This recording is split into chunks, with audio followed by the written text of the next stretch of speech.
happening? It's Hayley here. Excited to be back with you on the podcast. I'm sure I sound weird. That's because I'm still sick.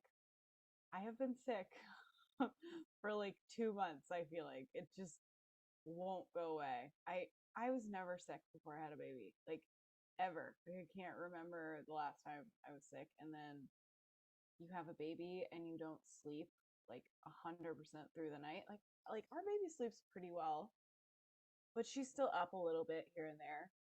And I guess that's enough to do it. That's that little bit of like not 100% sleeping through the night every single night, not always getting like 9 hours is enough to keep your immune system just like, we're not really functioning at full capacity. We're slacking off like hardcore. I just feel like I feel fine, but I can hear it. Like my I'm all congested. All right, anyways. I digress.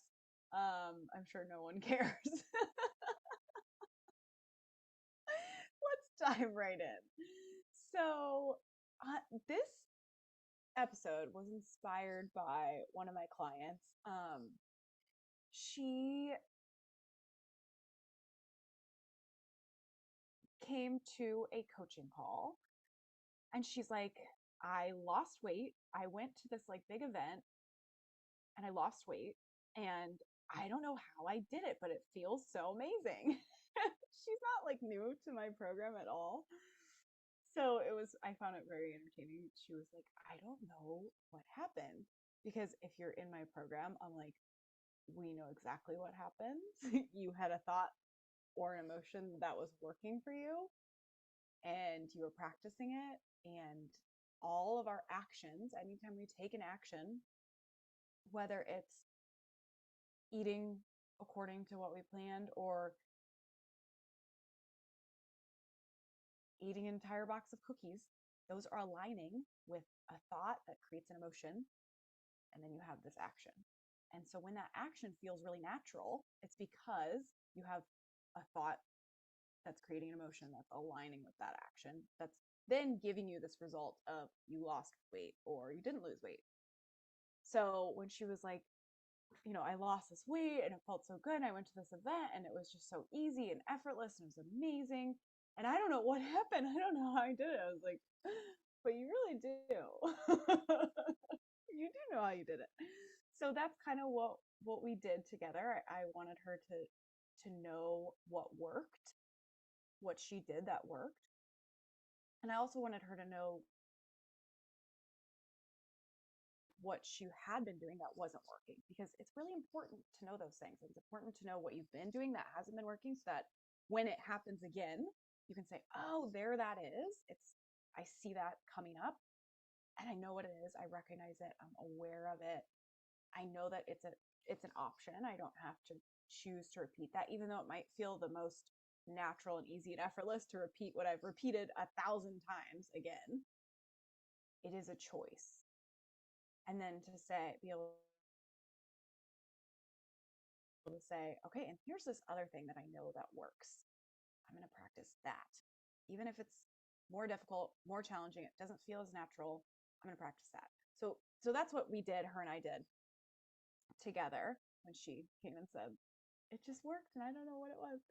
I was like, let's figure out what you have been doing that wasn't working and what you did this time. And this is what you're going to practice. It's all about practice, y'all. If you haven't heard me say it before,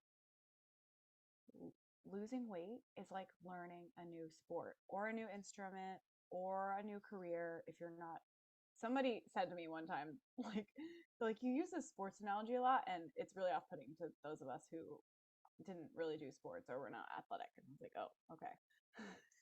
Sorry. So instrument or career, whatever lands for you, but you are familiar with this idea of learning something new, of figuring out what's working and then practicing that thing over and over and over again. I experienced that very deeply learning how to play sports. So that's always my analogy. And I taught tennis for a long time and still play. So I talk about tennis a lot. But if you're learning to play tennis and you're coming to me, I'm your tennis coach, and you swing your racket and you miss the ball, I don't tell you you suck and you should quit, go home, I don't ever want to see you again. I'm like, okay, this is why you missed that ball. And here's what I want you to do this time. And then when you hit a fantastic shot, I'm also not like, wow, you're a natural. I don't know how you did that. Or like, that's a mystery. I don't know. I don't know what you did. I'm like, here's what you did that worked. This is why you hit such a good shot. Now let's practice that over and over and over again until it's really natural. And you just do it on your own. You don't have to think about it. That's how the brain learns. That's how we get really good at things. That's how things feel effortless for us. The problem is we're not taking any of those things that I just said that you are familiar with in some place in your life. We're not taking any of that and applying it to weight loss. When it comes to weight loss, it's like if the scale goes down, wow, I don't know how that happened. And now I get to reward myself with food. And if the scale goes up, oh my God, I'm a failure. I should just quit and give up. There's something wrong with me. This is never going to work for me. I can't do this. See you later. I give up. Those are the two things that we do. So in my program, when I work with clients and here for you, that's what I talk about a lot. Let's figure out what's working. What do we want to practice? How do we make certain things work for you? And then we practice those. How do we practice those things? What's not working? Why is the scale not going down? Why is the scale going up? Let's identify that so you can see it. Why are you eating a bag of Cheetos every night? Let's figure that out. We want to know why that is so that we can be aware of it. Not so that we can beat ourselves up or tell ourselves that we're a failure or just quit. It's so that we can see it when it happens. We have awareness around it and we can change, we can move forward. And even though, I'm just going to throw this out there, even though you have awareness around something, doesn't mean that you're like automatically not doing it.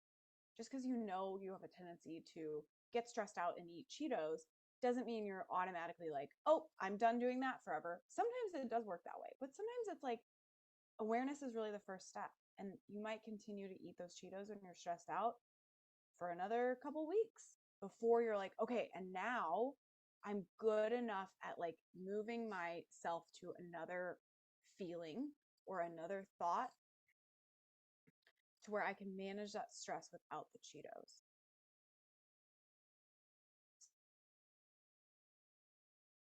So it's sometimes this step by step, and I'll relate that to my tennis analogy. Sometimes you're gonna miss this shot over and over and over again, and you know what you're doing wrong, but it's happening so fast that you're like struggling to kind of build in this new muscle memory or get your brain to like be clicking as quickly as you want it to. And it's just going to take time, and it's going to take you continuing to focus on it and practice something new. It's the same thing with weight loss. Same thing. It's all about practice, you guys. Everything that I talk about here on this podcast, practice. Practice it. Take away one thing for yourself from each of these episodes and practice it for a week. Practice it between this episode and the next one and see how much momentum you can get, how much change you can make, what you feel shift for you, what feels natural that didn't before, what all of a sudden used to feel natural doesn't feel so natural anymore. That's what the weight loss game is about. Okay, anyways, so this client, she came to the call. She was like, I went to this big event and it was so easy and effortless, and the scale went down and it was amazing. And that got me thinking, we're all one thought away from losing 10 pounds. Literally. It's one thought. It's shifting one thought from where you are to this other place that's not really that far away,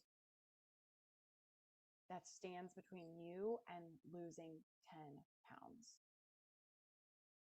So this client She went to this event. I'm just going to kind of run through like, well, my notes because I feel like I'm losing my train of thought. I would just went on a big tangent there. So, she said she was like in this, okay, so building up to these events, she goes out with her family and friends a lot, and always working up to these events, she's like worrying about the food that's going to be there and if she's going to eat too much, and the scale is going to be up tomorrow, and can she have this and shouldn't she not have that, and what's the how should how should our eating look at these, and it's a lot of like worry, and she said a lot of times just feeling exhausted. And so then she gets to the event, so she leads up to it with worry, and then she gets to the event, and she is telling herself everything that's there. I can't have this. I can't have it. I can't have it. I can't have it. And then she's kind of like, you know what? This is annoying. I'm like really frustrated that I can't have this. Why can't I just have what's being offered? So basically, she moves from this feeling of frustration, like I keep telling herself I can't have it, then being frustrated that she can't have it, and then basically out of that frustration being like, F it, I'm just going to eat whatever I want. And this is a really common pattern. So as I say that, you might be like, oh, that, yeah, I know what that is. Like I've felt that before. It's that like, nope, we're not going to have it. You can't have any of it. Oh my gosh, this really sucks. That's stupid. I wish I could have it. This is dumb. F it. I'm just going to eat all of it. And so that's what she had been doing. And then but she went to this event and it didn't feel like that at all. It wasn't this constant battle. It wasn't exhausting like it had been. And she had this totally different experience. So she was able to tell me, like, yeah, I didn't overeat and it felt really good. Like my emotional state felt really good. And I didn't get to that place of frustration or exhaustion. And she said, I just took this modest plate. It was really easy and effortless. And I had the things that I enjoyed and I really enjoyed them. And then the next day, the scale was down. And so I was like, yeah, let's break it down. Like, what were you thinking? Because you were thinking something completely different at this event. And for you all out there, y'all, what for you out there, if you have an experience like this where some, let's just say an event, but any common occurrence that always feels one way and then all of a sudden it feels completely different, it's because you're using a different thought. And that different thought creates a different emotion for you, which has a completely different set of actions. All of our actions are driven by our emotional state. So whatever in there you can identify, whether it felt different, whether you took different actions, or you were like, I was just thinking this, and weirdly enough, I had all these different actions. Whatever it was, try to identify it, try to figure out what it was. That's what her and I did. And so what we discovered was that she had a completely different thought process that was allowing her to enjoy the things, to live her life at this event. And that had played out with a completely different set of actions. So her thought process was, no matter what is at this event, I can make it work for me. No matter what is there, it can be anything on the buffet and I can make it work for me. And when she thought that, she had confidence. That gave her confidence. And when you're feeling confident, you're not feeling worried or frustrated. And you're also not feeling exhausted. That worry and that frustration will add up to that feeling of like exhaustion. It's just too much. And from that place of confidence, she was able to just confidently walk up to that buffet, get a small plate, like I'm talking like a physical smaller plate, put on a couple things that sounded really good to her. And that also, like, she was like, yeah, this is going to be delicious. Like, I'm going to really enjoy eating it, but also I know that it's going to help me feel good physically, and in turn the scales can go down from these types of foods. So she felt good about that all the way around. She was enjoying what she was eating. She wasn't like, I'm going to get a salad because it's a salad, not because I like salads. I hate salads. That is not coming from a place of confidence. I just want to make that distinction. But she put these foods on her plate. She felt really good about them. She loved eating them. And she was just able to, like, be done. She just walked away. Like, I don't need anything else. I don't need anything else. She mentioned that I think there was a chocolate fountain. I think it was a chocolate fountain. And she's like, I could eat the chocolate fountain. I could take it or leave it though. And she's like, I'm just going to, like, give it 10, 15 minutes and I'll revisit it. And she went back to see if there was chocolate fountain there, maybe get something from the chocolate fountain. And it was gone. She was like, whatever. Like, I just love that. That's so amazing to be able to have, like, something like that, a chocolate fountain there. And you're like, I could take it or leave it. And I'll go back and check later. And if it's not there, I don't really care. Like, that feeling of confidence is amazing. So that, for her, this whole event felt awesome and different and so, so good. And then the next day, the scale was down. So you see how that kind of all lines up. We have a thought that creates this emotion. From that emotion, we take action. We fill up our plate. We get some foods that we know we're going to enjoy, but are going to also feel physically good for us. We don't get dessert. And then the result is the scale goes down.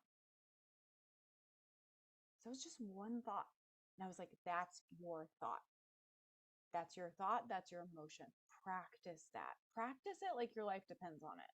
Because what you've been practicing is worrying about the event, getting there, being angry that you can't have any of the foods, feeling really frustrated, and then moving into this place of, like, F it, out of exhaustion from all the worry that led up to the event. And you've been practicing that for a long time. You practiced it really hard. Practiced it real hard. So now with this new one, let's practice that just as hard. No matter what is there, no matter what kind of foods I'm faced with, I know that I can make it work for me. I can make it work for me. And that emotion of confidence that creates is going to push everything else to the side. One thought. You're one thought away from losing 10 pounds. You're 10 pounds away from one thought? Nope. You're one thought away from losing 10 pounds. Okay, so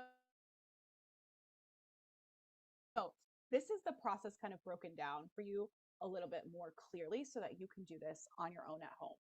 So how do we find that one thought? So I've got three really simple steps for you. First and foremost, whatever your thought is, you have to believe it now. This is the biggest misstep that I see people making, both in my program and outside of my program. It comes up a lot with affirmations. And actually, I think my next podcast is going to be on this topic 100%, just on affirmations and how to make them work for you. But we try to jump to, like, this very far future place where, we've lost 30 pounds and life is amazing and our kids are perfect. And, our husband makes dinner for us every I don't know. The house is always clean. Everything's good. Your boss isn't a jerk. Like, and we go there and we're like, oh, and food is so easy and it's not a problem for me and I never struggle. And that's just not believable now. Okay, that might be how you think about it in the future, but it's not how you think about it now. So we really need to take it just, like, one step closer to feeling better than you feel right now. It doesn't have to be this amazing la la land. It just has to be one step better than where you are now. One of my clients said this on a coaching call a little bit ago, and I might have said it on this podcast a couple of times because it was so good the way that she put it. So we were talking about this exact thing. And she said there's two truths to every situation. One that sucks and one that's a little bit better. So we are taking this to what you're currently thinking is one that sucks. It's a thought that sucks. And she probably didn't use those words, but that's what came out of my mouth. So we're going with it. And we just want to find the thought that's a little bit better. It's a little bit better than suck. And that you can believe now, that you already believe. And for my client, she did that beautifully, kind of naturally on her own. She didn't even realize she was doing it. But when I asked her about it, she took me through, yeah, I could really believe, like, I just started believing that, or thinking about, like, yeah, whatever food is at this thing, at this event, like, I can make it work for me. She could believe that really deeply. She knew that she could do that. And that gave her that feeling of confidence. But she believed that now. She didn't sit down and say, okay, I'm going to find this like amazing, wonderful thought, like, you know, that, that that's just so far off from where I am right now that I can't believe it. So you got to find something that lands with you right now. And hers also, like, that thought kind of eliminated her pre-worry about the event, and it kind of cleared up everything that she was telling herself at the event. So it really worked in this great, like, two-part way, because she really was going through like two phases it prior to this, like worrying about the event and then getting there and telling herself she couldn't have anything and getting into frustration. So this one thought kind of cleared up both those things. Like, she didn't have the need to worry about the event ahead of time, and then once she got there, there was no need to get into frustration and exhaustion. And it was like, oh, I can just use this one thought. So something like what she did kind of clears up everything for you is going to make it really easy on you. Okay, so that's step number one, finding your thought that you can believe right now. It's the better truth of what you're thinking right now. I think I didn't say that great, but it's, you can believe it right now and it's better than what you're thinking. Okay, step number two. The feeling your thought creates, the emotion, the feeling, same thing, needs to be powerful for you. And so, where I want to direct you with that is to the three C's, which are confidence, certainty, and calm. Each of those has is very powerful in its own way. It's very solidly neutral, each of them. They really bring this stillness to us. So we're not in that feeling of worry, and we're also not in the feeling of like excitement, amazing, this is incredible. Both of those are very high energy, and all of those three C's are very steady and solid and grounded. So those are confidence, certainty, and calm. So if your thought can bring up one of those emotions, or if you can simply call that emotion into your body and then think about, okay, what thought is going to help me create that emotional sensation for myself, you can do it that way too. So sometimes everybody's different. Some of us are really cerebral and we're really good at coming up with thoughts. And some of us are much more physical, like we're in our body a little bit more, and we can really call up emotion easier. So, whichever one resonates with you more, whichever one is easier for you to do, you can start in either of those places. If you want to start with the emotion, that's fine, and then figure out what thoughts are going to help you create that emotion. That's fantastic. But I would suggest, if you are struggling to figure out what thought is going to create a really solid emotion for me, a powerful emotion for me, start with those three C's because they work every time. And we almost, like, when we're there at the end, we've lost the weight, we feel amazing, we're in our clothes that fit, we're kind of naturally in those three C's. We're not where we think we're going to be when we land, when we lost the weight, is in excitement and amazement and, you know, all these like really high energy things, high energy emotions. And we're rarely actually in those at the end. I'm not sitting around like, this is, I mean, sometimes when I think about it, I'm like, this is amazing and really exciting. But my day to day is not lived in excitement because I've lost the weight and I easily and effortlessly live it at my weight. I'm mostly like confident and certain and calm. So be thinking about that. And we can get ourselves into those emotions now, and they feel so much better than worry and doubt and overwhelm and shame and guilt. Okay, enough on the emotions. And then the third, this is kind of an alternate way to figure out what thought's going to work for you. But think about the actions that you want to take or that you're going to take in your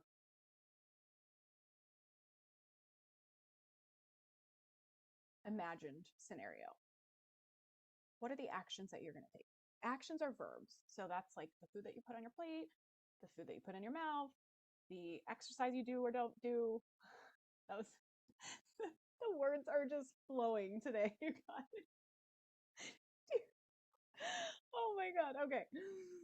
So you got it. You got the actions. You got that down. I'm not going to go into that anymore. But picture the actions that you want to take. Now take it backwards. What thought or what emotion will help you effortlessly take those actions? So I use a coaching tool called The Model. I did not create this. It's from Brooke Castillo. She has a great podcast called The Life Coach School, but this is the tool that she teaches. And it's just a really simple way of looking at how everything starts in your brain and how it like plays out in your life. So it all starts with a thought. That every thought creates a physiological response in our body, which is an emotion. And then from emotion, we take action, we do the verbs, we do the things that we do. And most of us are used to losing weight by focusing only on our actions. We're kind of missing the thought and the emotion piece. And then from every action that we take, we have a result. And a lot of times here on this podcast, it's, you know, the scale goes up, the scale goes down, but the result you can see in your life. You know, you haven't tried to lose weight in the last 20 years. That's a result. And so when we can kind of take that framework that Brooke teaches, and you can fill this model out. So you could fill out some actions that you want to take, and you could reverse engineer it and say, what emotion am I going to need to be feeling to take those actions? What thought is going to create that emotion for me? So that's another way of looking at it, especially if you're a very action-oriented person, or if you're like my client brought to me on this call, she knew what actions she had taken. She very clearly said, these are the actions that I took. And then we were able together to figure out what her thought was that was creating those actions. So if you know, okay, I took these actions, write them down, and then say, what thought helped me take those actions? What emotion helped me take those actions? And you can kind of engineer it that way. All right. Okay. That's what I have for you today. It's been wonderful being here. And I hope that I'm not sick by the next time I talk to you. And I hope that you have a wonderful spring and a nice day. I don't know where I'm going with this. I'm going to be done now. And I'll see you in the next episode, okay?